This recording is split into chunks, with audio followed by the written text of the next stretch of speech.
Les 2 minutes de Nicolas Turon.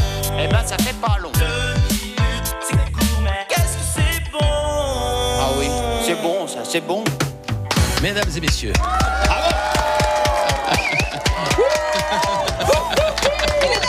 Il a battu la grille. yes, il est revenu. Alors que On a nous eu ne très l'attendions peur. pas. Mais On a eu très, était très dans la peur. panique, on était dans la panique. Nicolas Turon, qui a vu la mort de près. Nicolas Turon, qui a été dans la douleur, dans la souffrance. La Cet sueur. homme qui, on le croyait, robuste comme un chêne, même s'il a une tête de gland, a réussi à s'en sortir. Il est revenu, il est avec nous pour notre plus grand plaisir.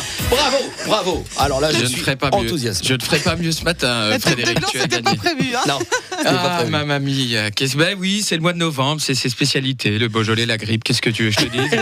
Je rassure tous les auditeurs fans de terroir, les antibiotiques ont bien le goût de banane cette année. En plus, je suis tombé malade le jour de la super lune et je suis resté bloqué. Tu sais, dans ce genre de blocage que tu as quand tu as de la grippe, tu as de la fièvre. Ouais. Moi, je suis resté bloqué sur la super lune pendant une semaine. J'étais là, pourvu qu'il se passe rien dans l'actu, il faut absolument que je fasse cette chronique sur la super lune. Alors, J'ai vous la resté faites bloqué. Bah oui, j'ai déjà commencé. Je fais semblant d'improviser, mais tout ça est écrit. Regarde, Beaujolais, antibiotiques, goût de banane. C'est ça mon talent, c'est de faire croire que c'est de l'impro alors que tout est écrit par d'autres. Par ceux qu'on a entendu toute la semaine. Donc Bah, c'était voilà. Je la voyais comme un gros fromage, la lune si proche, si grosse. J'avais l'impression de parler en gros plan à Frédéric Vialet. J'essayais de rentrer en contact avec des individus verts et gluants que je prenais pour des martiens avant de me rendre compte que je parlais juste à mon mouchoir. Je me demandais si une super lune était vraiment possible en France depuis le départ de Kim Kardashian. Si la super lune faisait des super marées, des super accouchements, des super loups-garous. Je me demandais si on foutait la tête de François Hollande dans la nuit. Est-ce que ça faisait un super nul?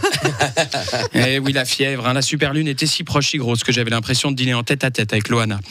Et puis, finalement, les médicaments ont fait effet. J'ai retrouvé la raison. J'ai réalisé que non, super lune n'était pas le nom de la nouvelle web-série de Jean-Marc Morandini, que c'était juste un phénomène physique qu'on a essayé de nous vendre, mais qui finalement, un peu comme le débat de la primaire hier, a déçu tout le monde.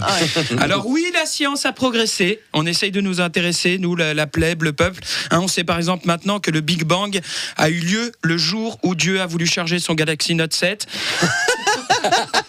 Mais quand même, ils nous prendraient pas pour des cons, les scientifiques, à nous faire veiller jusqu'à pas d'heure pour rien du tout. Moi, ça m'a coûté 5 jours de grippe.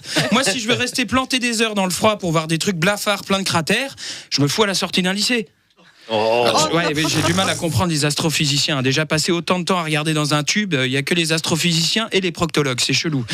Mais pour voir une surface sans habitants avec 2-3 cratères, les gars, si vous voulez, je vous achète une carte de la Meuse, hein, vous économisez 30 ans d'études. Non, moi je vois qu'une seule explication aux vocations d'astrophysiciens. Soit ils ont abusé du Beaujolais, soit ils ont eu la grippe un petit peu trop longtemps. Nicolas Turon sur France Bleu Lorraine, 7h56.